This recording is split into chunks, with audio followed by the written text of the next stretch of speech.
very quickly took a turn. The theme tonight was Make America Strong Again. So ostensibly, this is about, I think, foreign affairs, but it seemed like a mix. Yesterday was Make America Safe Again. It was about public safety, crime, and a little bit about immigration. Tonight, Make America Strong Again seemed to be about foreign policy, also immigration. Here's the thing I want to say, and I want to qualify my praise of the discussion of illegal immigration. I'm going to repeat what I said earlier, which is that the problem is that Republicans are still treating immigration like a law enforcement issue and not a cultural and a social issue, or even for that matter, an economic issue, even more to the point. When Republicans talk about illegal immigration, look at this. Chabad. You got Chabad Lubavitchers. Awesome. Anyway, that's so typical. Mike Johnson and the closest allies. Real handsome guy there. Anyway, when Republicans talk about illegal immigration, it sounds good. They say, send them back, build the wall. But why? Why do they oppose illegal immigration? They talk about drugs like fentanyl. They talk about interdiction of drugs, illicit drugs. They talk about terrorism and the threat of foreign adversaries crossing the border. Chinese spies, terrorists from the Middle East, Venezuela. They talk about violent criminals, murderers, rapists, and they're part of that. They talk about the cartels and the normal flow of drugs like cocaine or heroin. And all of those issues are law enforcement issues. It's never about the people. They're talking about, strictly speaking, controlling the border as a law enforcement issue. It's not even necessarily about the level of immigration and the amount of people that are coming in. It's not about the economic impact of the people. It's not about the changing demographics. It's not about the changing culture, that they don't speak English, that they're not from here. They come from third world countries. It's not about their race, ethnicity, prospects. It's always about that they've done it illegally. And so that's why it's between safe and strong, because for them, it's all about law enforcement.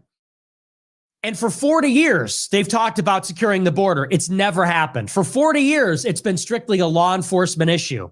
And for 40 years, by the way, Republicans have been in favor of all the immigration. Republicans have allowed illegal immigration. Hoodies are good on They've allowed illegal immigration because it's big agriculture that benefits from the cheap labor. It's the hotel chains. It's other major firms in the country that are benefiting from the cheap labor that can only be provided by illegal immigration from Latin America. Yeah. And the big agricultural firms and other firms, big corporations, they fund the Republican Party. And so the Republican Party will come to the base and say, we're against immigration, but they never secure the border because their donors benefit from it. And look no further than Greg Abbott. Greg Abbott has allowed some of the major donors in Texas to build a colony of illegal immigrants. They've done nothing about this. That's because they benefit from it. But they're also in favor of legal immigration. They're also in favor of the high-skilled immigration that comes from Asia, that comes predominantly from China and India.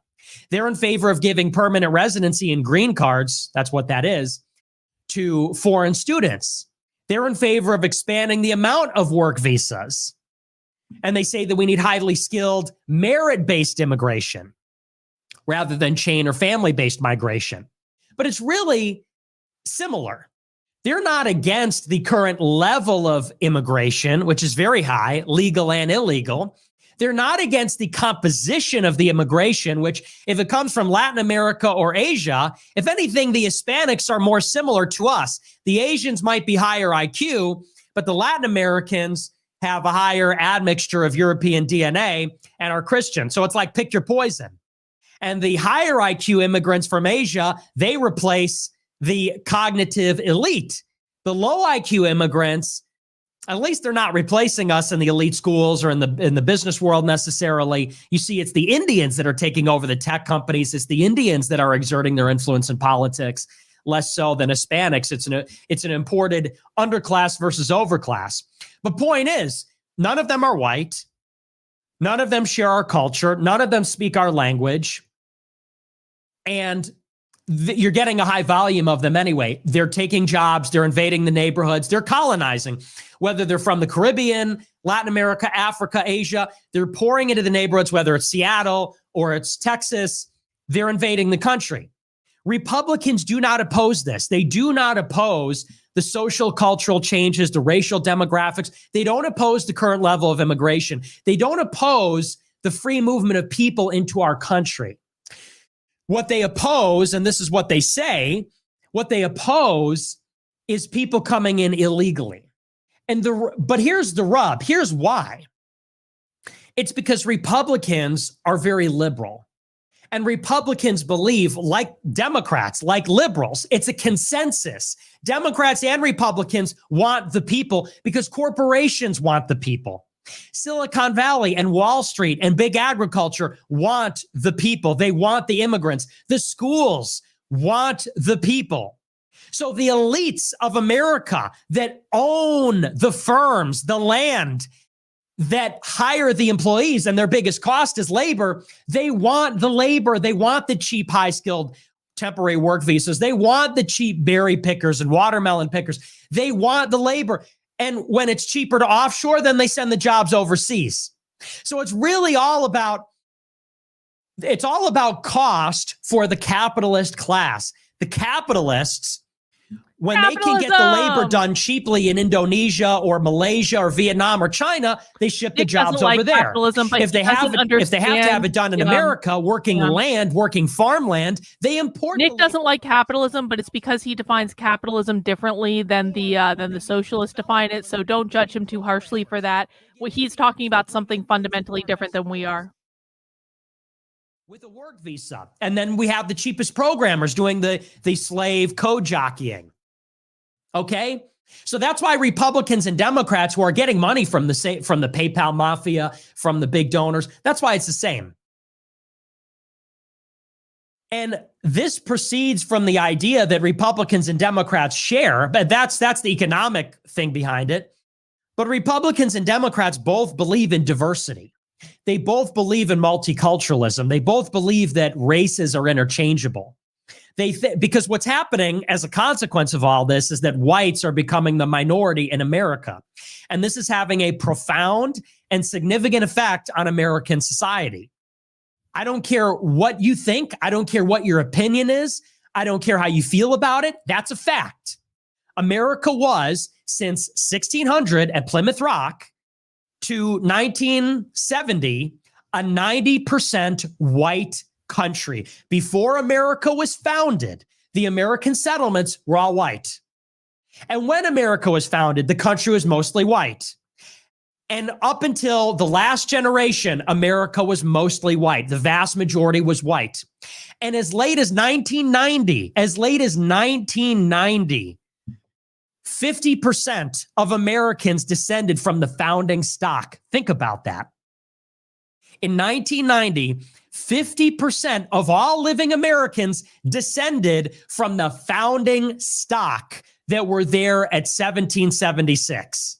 Half. Now, we have the largest foreign-born immigrant population in the world. Now the country is 60% white. Forget about founding stock. It's 60% or less white. And this is accelerating. And by 2100, whites will be a tiny minority. The country will be mostly Asian, Hispanic, or African, or Black. And the country will change in profound ways because the people that are coming here are not interchangeable. And I prefer that word because it gets around this word of equality. Equality is a tricky concept. We all know that we're not equal. I'm a shorter guy. My height is not equal to a taller person's height. Some people are born dumber. Some people are born in a wheelchair. Some people are born in all shapes and sizes with all different aptitudes. None of us are equal because we're not the same. Equality means same. When there's an equality, it means they're the same. So we understand that we're equal in a different sense. We're equal in a spiritual way. We're equal before God. We're not born equal because we're all different in Max Boot's wife has been incalculable number of ways, qualitative and quantitative. So I prefer the word interchangeable because it kind of gets around this. People start to say, oh, you think you're better? You think you're well, we're not interchangeable. White people are different than black people. Black culture is different than white culture. Black people have been on the land for 400 years like white people, but their culture is very different. They speak a different dialect of English. They like different music. They dress differently. Their hair is different. They treat their hair differently. Their values are different. You know, in the movie White Men Can't Jump, they say white people care about winning, black people care about looking good.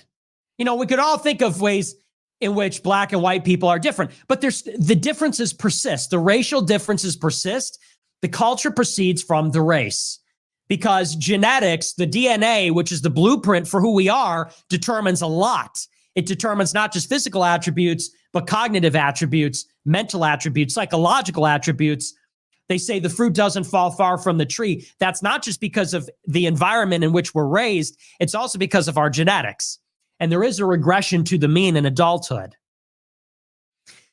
So when we get a country that is mostly non-white as opposed to mostly white and a very particular kind of white person, the country's going to be different. It's not going to be the way it was.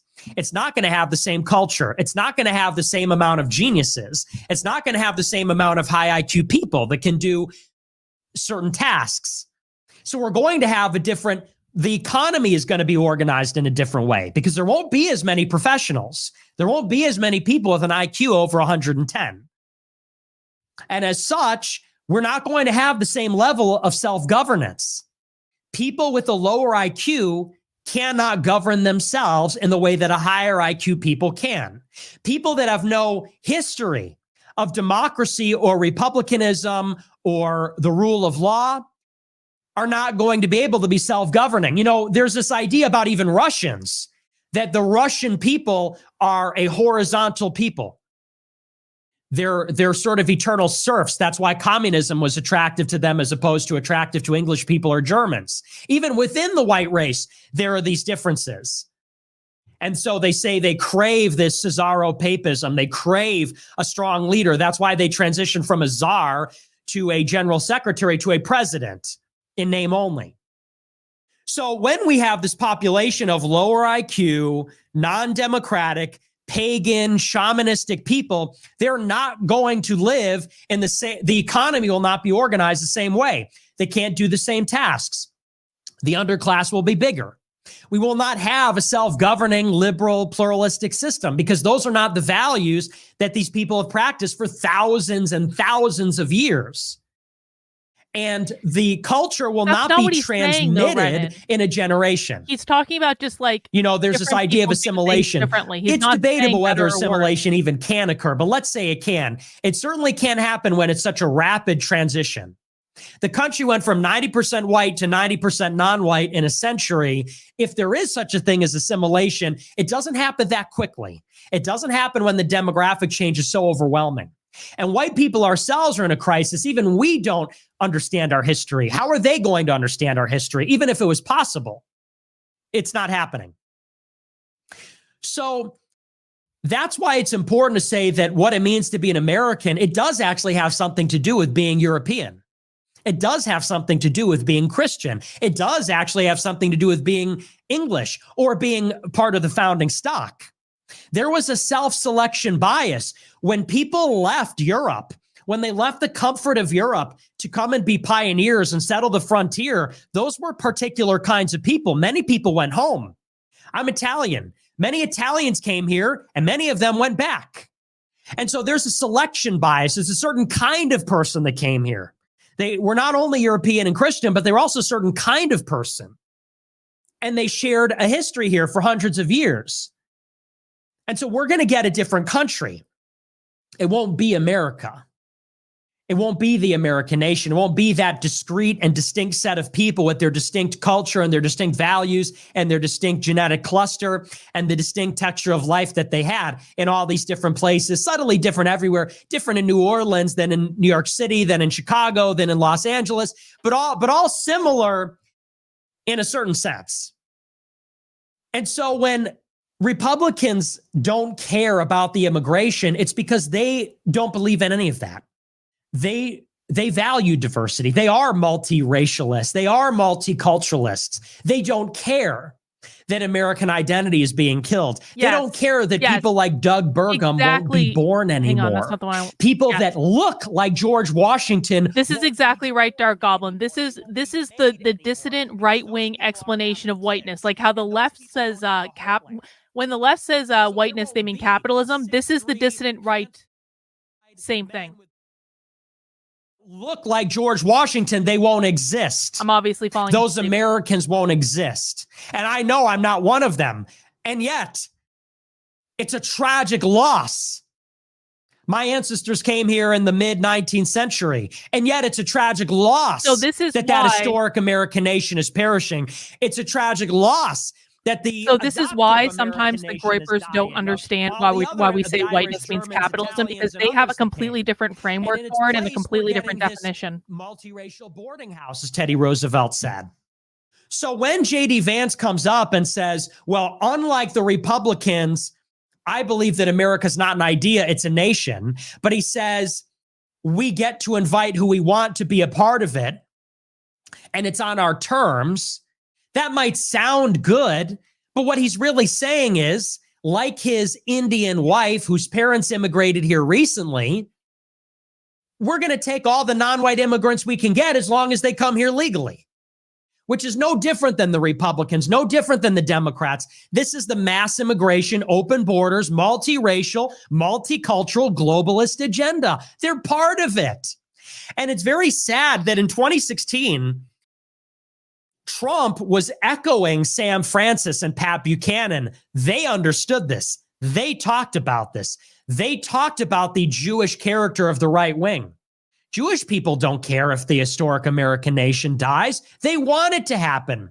They think the historic American nation is racist, and they're right, because the historic American nation gave us Henry Ford and Charles Lindbergh, and they wanted to keep us out of World War II. And they didn't want to support the creation of Israel. And they believe America was a Christian country, and they didn't want to put Germans in concentration camps. The historic American nation gave us the German-American Bund and Alliance. So the Jewish people have no qualms. They supported the separation of church and state, the Christian church and the American state, with the Establishment Clause, because they're not Christian. They support the acceleration of the death of the American nation because American nation has got nothing to do with them. And they believe that the ethnicity of many of the white people in this country, German, well, they believe that the Germans perpetrated the Holocaust, and they called Trump Hitler like JD Vance did. So when the Republican convention 8 years after Trump is all about illegal immigration as a law enforcement problem and not mass immigration as a social and identity problem, it shows we have made no progress. It shows we are not moving forward. It shows we don't even understand the problem. Forget about a solution. Forget about politics delivering it. We don't even understand the problem. They're still getting up there and saying, hey, we don't care if you can't even speak English. Legal immigrants are most affected by illegal immigration. What about these Americans? Their way of life is dying. What about those Arizonan ranchers? That's America. Their way of life is gone. What about Doug Burgum? His phenotype is gone. It's going away. What about the World War II veteran who kissed the ground when he got here? Do these ignorant immigrants today, do these Israeli dual citizens, do they kiss the ground when they come here? When Chinese foreign students, because I've seen it, when Chinese foreign students come to school that we're supposed to defend from affirmative action, when they come to UCLA, when they go to Harvard, when they go to Boston University like I went to, are they kissing the ground? Or do they drive around with their Asian money and spit on the fucking ground and flick their cigarettes everywhere and eat with their mouths open? It's totally the opposite. And they say, well, as long as you're an enterprising, yuppie, Silicon Valley fag and you speak English and watch Netflix, well, you're a perfect American. I don't think so. My ancestors kissed the ground when they got here. My ancestors snuck on a boat from Italy to get here, and they did kiss the ground, and they made shoes with their hands on Taylor Street. They didn't come here on, some Chinese oligarch's money in a sports car, going to Harvard, learning to code in a beanbag chair. Isn't that funny? In San Francisco, voting for Democrats. It wasn't like that. And when JD Vance gets up on the stage and says, no, America's not an idea, it's a nation. Everyone can be a part of it. They just have to come legally. And when JD Vance called Trump Hitler, a noxious racist, when he said that Obama, who is in the truest sense a foreigner, when he said that Obama is cerebral and that conservatives hate him because they're racist and because they're jealous of how smart he is, it shows he is another one of these pompous, arrogant elites. This whole thing about Ohio, he don't want nothing to do with Ohio. He couldn't get out of there fast enough. Meemaw this and East Kentucky that. Give me a break. This guy said that people like his Meemaw only hated Obama because they're jealous racists, not because he launched an assault on our way of life against the Constitution and the Second Amendment and our demographics, bringing Section 8 housing into the whitest communities. That's what they did at HUD. Bringing in illegals, putting his feet on the desk, the disrespect for our country, the way he said Trayvon Martin, this ignorant hoodlum, would look like his son. Give me a break. Smoking marijuana, communist with Jeremiah Wright. And we don't like this guy because we're jealous of how cerebral he is, because we're ignorant hillbillies that hate people that don't look like us. That's JD Vance. And Trump is Hitler. And he only came aboard when, one, he needed Trump's endorsement, and two, when he said and he realized that Trump isn't Hitler. Trump doesn't represent the bitter clingers. Trump doesn't represent the deplorables. Trump represents the business interests. When Steve Mnuchin became the Treasury Secretary and Betsy DeVos became the Education Secretary, and Mike Pompeo became the Secretary of State, and John Bolton became the NSC advisor, and Nikki Haley became the UN ambassador, and the Paul Ryan tax cuts were passed to cut the corporate tax rate. It was only then when JD Vance realized, Trump isn't Hitler. Trump is fine. And according to his CNN, Yale, American Enterprise Institute sensibility, now he's worthy of support, and now he needs the endorsement for Senate. So this whole convention shows that we are moving backwards, not forwards. Trump started us in a good direction in 2016. He talked about the economic threat of immigration. He talked about the forgotten men and women. He talked about the white people and our culture. And when he said, make America great again, that was a revanchist cry about what our country used to be like. He said we would speak English, not Spanish. They would all assimilate so quickly. And now 8 years later, we've walked it back. 8 years later, we are worse off than we were in 16. We're not only more conservative than we were, we're not even Nick as conservative as we were. Third generation here. And as good as it sounds, when JD Vance says America's a nation, not an idea, fundamentally, he still believes it is an idea. The same as someone who just because what other than ideas will he and his wife have in common with his ancestors when they're buried in the cemetery in East Kentucky? His ancestors, who are Scots, who are Americans, who are pioneers, who are Christians, who are white, what will they have in common with JD Vance and his Jewish supremacist friend Curtis Yarvin and his Indian wife whose parents are immigrants, Usha, and their kids who aren't even racially white? What's the basis of that continuity, of that nationhood, of this discrete and distinct people, other than ideas, other than the fact that they worked hard and they fought for prosperity and energy dominance? You know, what else are they going to have in common other than that? So no, I don't think you know what nationhood means. I don't think you know what a nation is. I don't think you know what continuity means. That's not a nation. That's not a nationality. Nation comes from natal, meaning birth, meaning family. Okay?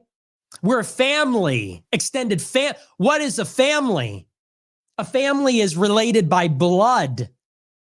And families select each other. We now know this through sociological science and genetic science. Families he's doing are all very of this similar genetically, so similar in customs, mannerisms, values, religion, it's difficult to talk attributes, phenotype, and so on. And get everything right. And it's not to say that other people can't be here, but the identity of the family is lost over time with mass immigration like what we're seeing. It's not the same family.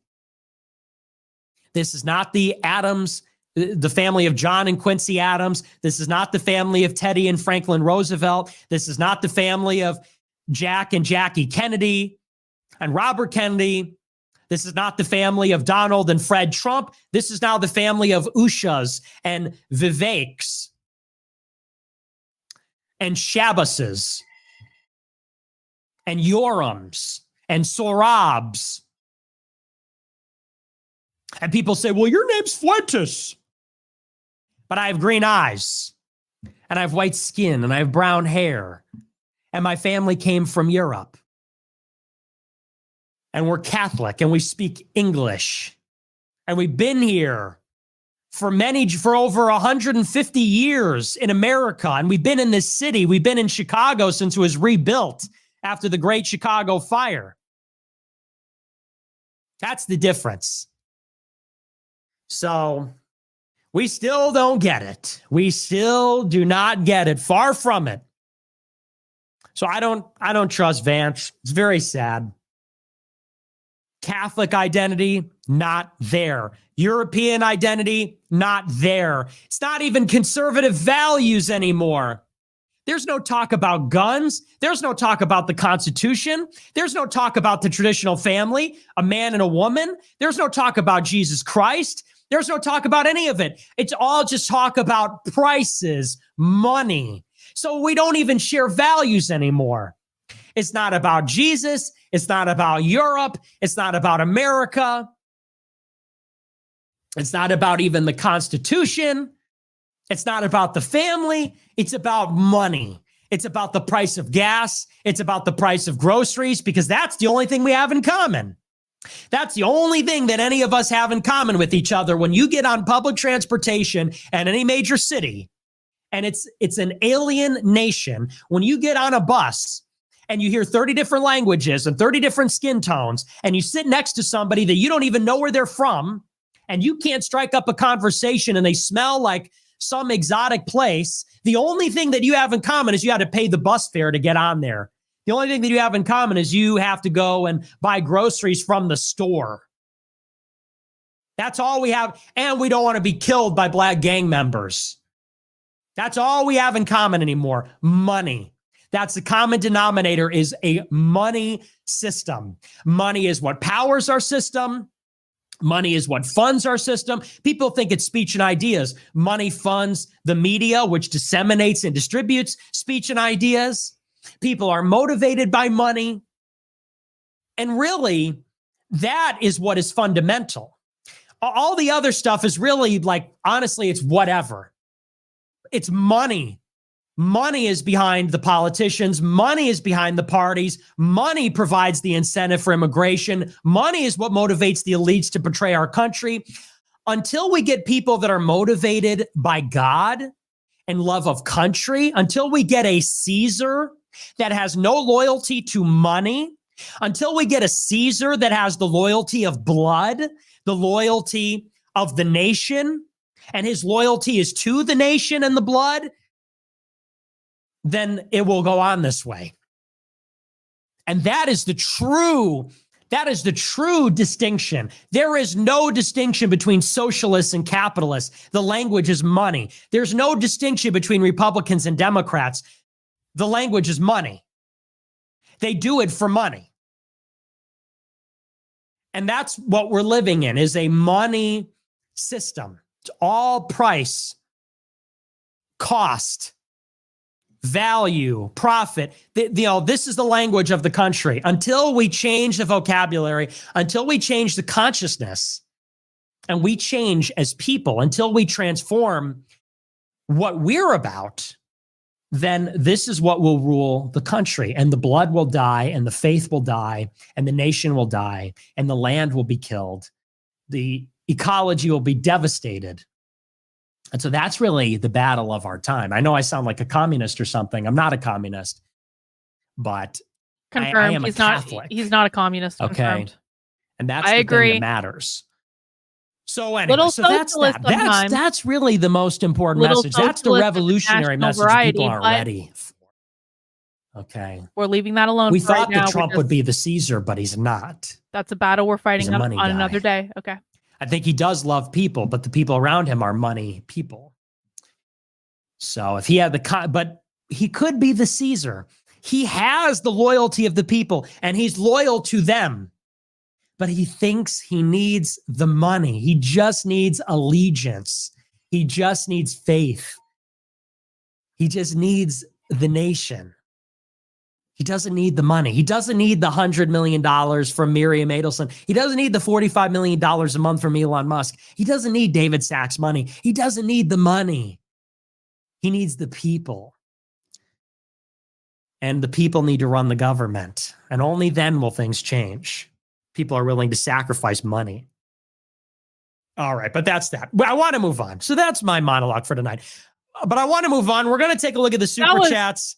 Like I said, I'll be back here tomorrow. That monologue was really great for me, honestly. You know, I understand what Nick is saying. That monologue was fucking incredible.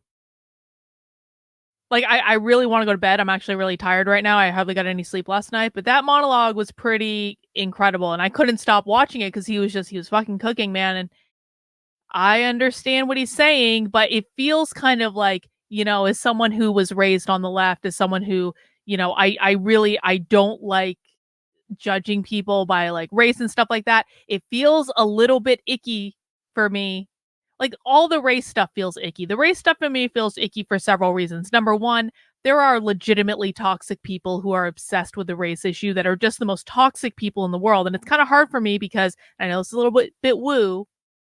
It's kind of hard for me because, like, if I think about something that's attracted to that type of toxicity, I can't deal with that. I just can't. And so it's like, I know not everyone who talks about it is that toxic. I don't think Nick is toxic. And that was one of the reasons I kind of started watching his stuff, is I don't think his energy feels toxic like the other people who are into this topic. But what I liked about the monologue tonight is that I think Nick is getting very good at explaining it, and I haven't heard him explain it in that way before, where he's not saying I'm better because I'm white and you're worse because you're black. That's not what he's saying. Now, we can bicker over whether or not he thinks that, but that's not actually the point he's making. What he's saying is different people are different. And we come from different stock. And I'm very good in some things, and you're very good in other things. And I'm going to suck in some things, and you're going to suck in other things. And maybe we'll all be happier if we just stay around our own people, because when we start getting involved with each other, it doesn't work out. Like, and we can look at this society, and you guys can. I mean, it's not like, I won't say it's like voluntarist, but it's kind of like the same idea of like, you guys have your space. It's not voluntarist because you can't kick people out of their race, right? But like, you guys have your space over here. You guys can live how you want. We're gonna have our space over here, and we're gonna live how we want. And you know, if it benefits us to like, you know, like trade, I mean, fine, but like, also, can we just kind of like keep to our own? Like, that's kind of like what he's saying, right? And he's not saying that we hate black people or brown people or Indian people. He's not saying that. I mean, like I keep saying, like I was at AFPAC. I was standing right next to Bryson Gray and his wife for a little while when we were just kind of like hanging out. And I saw Groyper after Groyper after Groyper going up to Bryson Gray, talking about how much they love Bryson Gray. They love his music. They love it. And so it's like, you're not going to convince me that Nick and the Groypers hate anyone because of their race, because I've been in the room with them with people of all different races. And there were even girls there. There weren't very many of us, but there were girls there. And everyone was getting along just fine. No one was upset. There was no angst. It was nothing but love. It was just like, it had an epic vibe to it. And you don't have that kind of vibe if there's hate and toxicity. It doesn't make sense. And so I think what he's just saying is like, different people are different and we should acknowledge that different people are different. And I get that. I get that. I don't think race is ever going to be my number one issue. It's not going to be the thing that I care about. Like I said, we on my channel, and I'm kind of talking in Groypers here, but I mean, I'm talking to like everyone, I guess, but we focus on the radical revolutionary far left. When we focus on the radical revolutionary far left, they have a completely different definition for the terms white and whiteness than what Nick and the Groypers have.